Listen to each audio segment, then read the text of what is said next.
Okay guys, here is a video that I'm going to show you guys my favorite way to blow dry hair. This is especially when I'm going to do a dry haircut. So I like using the paddle brush a lot.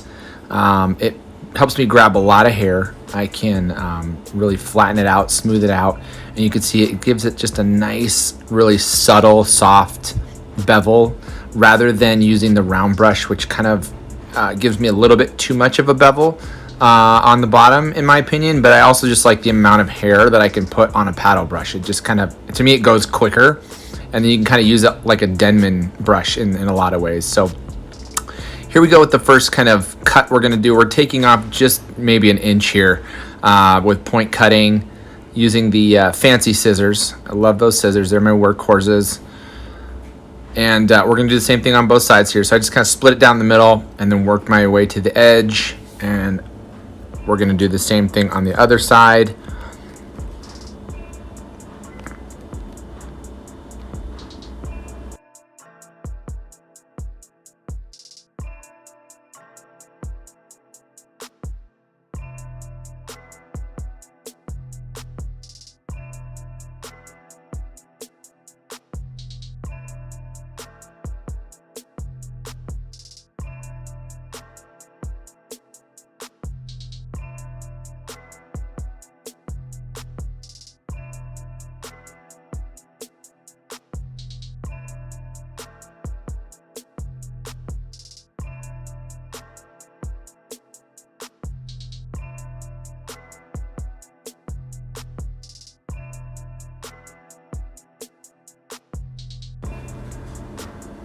Now we're jumping into a little bit of our texturizing, structural texturizing. We're going to be going in probably about inch and a half, 2 inches there. I'm cutting into the hair and creating some taper to the ends, removing weight.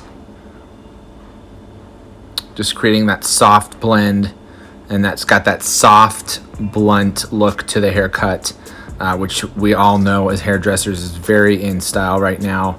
That very blunt finish, but it looks soft and it moves. It doesn't look heavy at all. And I'm personally loving this trend still. Just tidying up the edges a little bit. And we're gonna do the same thing on the other side. Just picking up that hair, put it in the comb. I love these combs too. These are my color-proof combs. All the teeth are the same width apart. But again, we're just chopping into the hair 2 inches and then kind of working our way down, tapering those ends, keeping it soft, keeping it blunt still.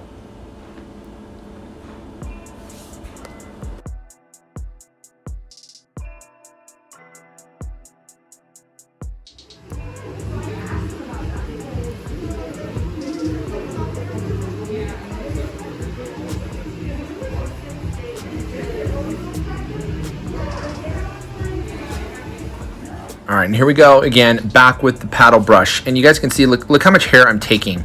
I'm able to take, from the ear, just behind the ear, all the way to the front hairline, and then a good like 2-inch section of hair. I mean, that's really, I love it. It's just, you can grab so much hair, you can get through the head so quickly, and then you can kind of use it like this, where it's almost like a big Denman brush.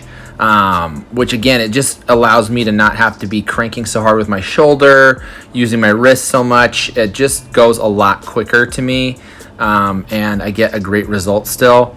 And you guys will see at the end of the video what this looks like smoothed out. I'll share a picture what it looks like all smoothed out. And so yeah. Okay, so right here you can see when my scissors are pointing, a little bit of that breakage happening right there, and we're evening this up. So we're going to jump in there and just kind of cut it straight across. Again, this is just a minor trim. This girl's trying to grow her hair out, and we're just kind of trimming things up just so it maintains a little bit of a shape and has some texture and some structure to the hair while it's growing. That way it looks better, longer, it's more manageable, it still styles well.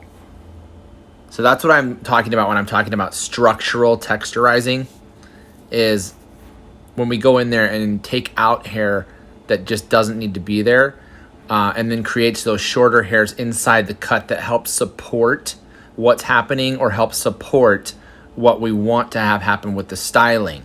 So she wanted the hair to be able to be worn straight, but also be styled kind of more on the wild side, which you'll see again at the end of this video. I have a picture of her styled straight and styled a little bit more on the wild side, kind of rocker. So this is a great example of why we'd use structural texturizing.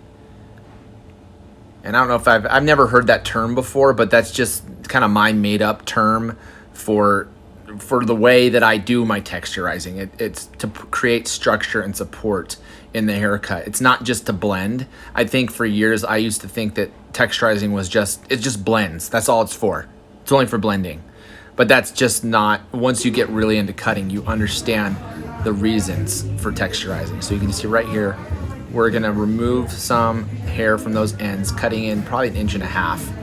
Then we're gonna pull that hair out, and I'm gonna do my texturizing technique where I go really deep in, closing the scissor. You can see as I'm moving, I'm closing. I'm not sliding the scissor against the hair and shredding it. So again, this helps for a nice clean look, a clean tapered end, but it's also going, you'll see in this one right here, it's also going from short to longer, starting out lower. So again, right here is just a quick removal of weight from those ends. Now we're going short to long, short to long, short to long, short to long. And as you can see, the way that I work that up, it's shorter. I started closer to the scalp, farther from the scalp, farther from the scalp, farther from the scalp as I went out. So it's just creating support for the way those layers are gonna grow. And now we'll finish up with the blow dry. Turned up the speed a little bit on the video just so you can get a basic idea of what I'm doing, but I'm pulling the hair up and forward. That way when the hair kind of comes back, it'll have a little bit of cushion of volume there. We're not going for like bombshell volume on this here, guys, right now.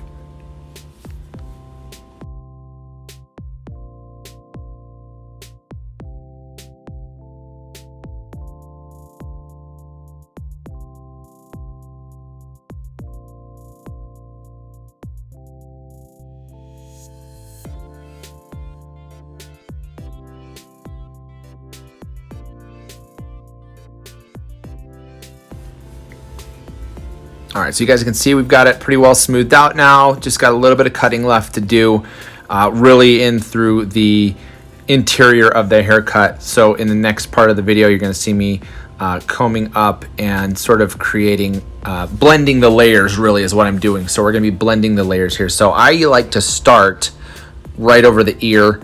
I'll take a whole section from the crown all the way down to the hairline right next to the ear there. You'll see how I'm pulling that out. Then same section right here, and we're just gonna blend the layers. So just blending, I'm gonna point cut in, then we're gonna do some removal of weight, remove, cutting in about 1.5 to 2 inches there on those ends. Then we're gonna do some short to long supportive structural texturizing. And this just allows us to keep that blunt look, but creating those layers within it, those mini layers within this cut that are helping to support the style.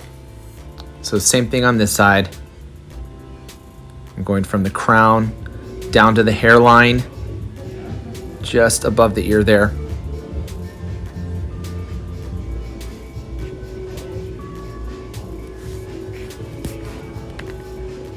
We're just gonna blend the layers. So I did this the whole way around the head. So we'll see in the rest of the video here, we'll just kind of go move around, kind of pivoting sections around the head. And you guys saw me do this technique on the other side already. Now we're creating the structural internal layers to support the style. And now you'll see here, I'm just gonna pivot my section a little bit. Still pulling from the crown, and we'll bring that up and do, again, just blending the layers. We're not really creating more, but we are blending them in, taking a little bit of those ends off, just keeping it healthy. Like I said earlier, this girl's growing her hair out from a bob that we had her in. She kind of wants to get into a lob, which kind of we're at right now, which is great. And that's about it. Here's the picture of it smooth and styled up, kind of rocker chic. And visit my website, rayvoltagebeauty.com, for more videos. We'll see you there.